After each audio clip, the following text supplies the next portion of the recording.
ورحمۃ اللہ وبرکاتہ نحمدہ ونصلی علی رسولہ الکریم۔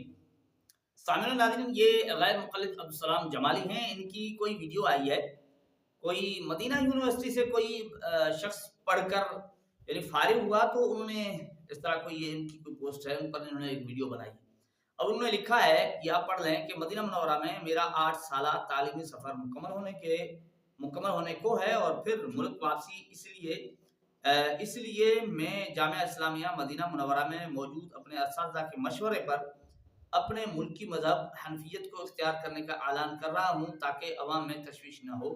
میرے وہی عقائد ہیں جو ابن تیمیہ کے ہیں۔ اب یہ کہتے ہیں میرے عقائد تو ابن تیمیہ کے ہیں عقائد ہیں، لیکن اپنے اساتذہ کے مشورے پر میں جو اپنے ملک میں جو مسلک ہے اس کو اختیار کرتا ہوں، کسی کو تشویش اس سلسلے میں نہ ہو۔ تو جناب یہاں تو تکلیف ہو گئی نا، کیونکہ احناف سے تو بڑی تکلیف ہے غیر مقلدین کو۔ جناب یہ غیر مقلد ہیں، اب انہوں نے ویڈیو بنائی ہے، آپ سنیں ان کو کیا تکلیف ہوئی وہ بھی سنیں۔ بسم اللہ والحمدللہ والصلاۃ والسلام علی رسول اللہ۔ معزز سامعین گرامی، یہ فائق نامی ایک فیک آدمی جو جامعہ اسلامیہ سے کچھ سال پڑھا ہے اور اس نے ابھی پوسٹ رکھی ہے کہ جامعہ اسلامیہ سے فارغ ہو رہا ہوں، تو جامعہ کے اساتذہ کے مشورے کے مطابق میں اپنے ملک کے مسلک و مذہب حنفیت کی طرف رجوع کرتا ہوں۔ تو میرے بھائیوں، سب سے پہلی بات یہ کہ میں آپ سے پوچھتا ہوں، کیا کسی کے مشورے سے مسلک کے حق کو چھوڑا جا سکتا ہے کیا؟ اگر آپ حق پر ہیں اور آپ کو کوئی مشورہ دے کہ آپ اس کو چھوڑ کر اپنے علاقے، اپنے گاؤں، اپنے شہر، اپنے ملک کے مسلک کو لے لیں، تو کیا آپ اس کے مشورے کو لے کر حق کو ترک کر دیں گے؟ اچھا ناظرین کرام، یہ ویڈیو آگے انہوں نے گفتگو کیا ہے، لیکن یہاں بات جو سمجھ میں آتی ہے وہ یہ کہنا چاہتے ہیں کہ کسی کے مشورے پر آپ حق کو چھوڑ سکتے ہیں کیا؟ آپ کو مشورہ انہوں نے دیا، اب آپ حق کو چھوڑ کر جو نا حنفیت اختیار کر رہے ہو۔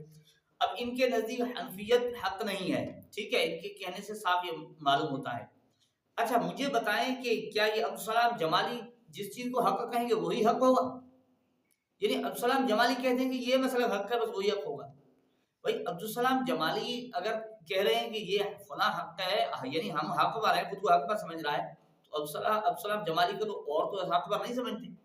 ضروری نہیں ہے کہ عبدالسلام جمالی کی ہی بات بس جس کو یہ حق ہے وہی ان کے پاس سرٹیفکیٹ ہے، جس کو حق ہے سرٹیفکیٹ بانٹتا رہے، یہ تو بات نہیں ہے نا۔ لیکن جہاں مسئلہ یہ چل رہا ہے کہ مدینہ منورہ کے اساتذہ نے انہیں مشورہ دیا، اب پوری ویڈیو میں اس بات کا اس نے رد کیا ہی نہیں کہ بھئی وہ جھوٹ بول رہا ہے، ان کے اساتذہ نے مشورہ دیا ہی نہیں، یہ بات نہیں کہہ رہے، الٹا یہ کہہ رہے ہیں کہ بھائی آپ کو اگر انہوں نے مشورہ دیا تو حق کو آپ چھوڑ دو گے کیا؟ اب یہاں یہ ذہن میں بات آتی ہے، جو سعودی کے علماء ہیں نا، انہوں نے غیر مقلدین کا یوں سمجھیں ایسا رد کیا ہے، اب یوں سمجھیں غیر مقلدین کے بہت سارے اعتراضات کا جواب آ جاتا ہے جو سعودی علماء نے۔ ایک تو یہ کہ مدینہ منورہ کے اساتذہ اپنے شاگردوں کو یہ مشورہ دیتے ہیں کہ آپ جس ملک میں جاتے ہیں وہاں جو مسلک ہے اس وقت مسلک کو اختیار کریں۔ کتنی بڑی بات ہے۔ اس سے ایک بات یہ سمجھ میں آتی ہے کہ وہ غیر مقلد نہیں ہیں، جس طرح یہ کہا کرتے ہیں کہ ہمارے بھائی حرمین میں ائمہ اہل حدیث ہیں، بھائی اہل حدیث ہوں گے تمہاری طرح غیر مقلد نہیں ہیں۔ یہ تو صاف بات ہو گئی کہ وہ غیر مقلد نہیں ہیں اس کی طرح، یہ عبدالسلام جمالی کی طرح۔ دوسری بات، یہ جو ابھی اپنی ویڈیو بنا رہے ہیں یہ بتانا چاہتے ہیں کہ حنفی مسلک حق نہیں ہے نا، تو اس لیے ہم آپ کو دکھاتے ہیں۔ اس سلسلے میں ایک سوال پوچھا گیا ہے ان کے شیخ صالح فوزان سے۔ سوال کیا ہے وہ سوال بھی آپ دیکھ لیجئے تاکہ بات سمجھ میں آ جائے۔ اب دیکھیں سوال ان سے پوچھا یہ جا رہا ہے کہ کیا ایک مسلمان کے لیے واجب ہے کہ وہ اپنے ملک کے فقہی مذہب سے خروج اختیار نہ کرے جس میں اس نے سکونت اختیار کر رکھی ہے، یا پھر وہ کسی دوسرے مذہب کے احکامات سیکھ کر اس دوسرے مذہب کی پیروی کرے؟ اب کہتا ہے کہ کیا کسی کے لیے ضروری ہے کہ جو اس کے ملک میں جو مذہب ہے اس کی پیروی اس پر واجب ہے؟ یہ ضروری ہے کہ اس سے خروج نہ اختیار کرے، اس پر واجب ہے دوسرے کسی مذہب کی پیروی کرے یا نہ کرے؟ یہ سوال پوچھا گیا، تو اس کے جواب میں صالح فوزان نے کیا کہا؟ أثابكم الله. هل يجب على المسلم اتباع مذهب البلد الذي يقيم فيه أم أنه يتعلم أحكام مذهب ويتبعه؟ إذا كان أهل البلد على مذهب صحيح، مذهب من مذاهب أهل السنة، فإنه لا يشذ عنهم، على مذهب صحيح من مذاهب أهل السنة كالشافعية والحنفية والحنابلة ومالكية، هذه مذاهب لها الحمد سنية ومدروسة، فلا يخرج عليهم ولا يشذ عنهم ويشوش عليهم. نعم.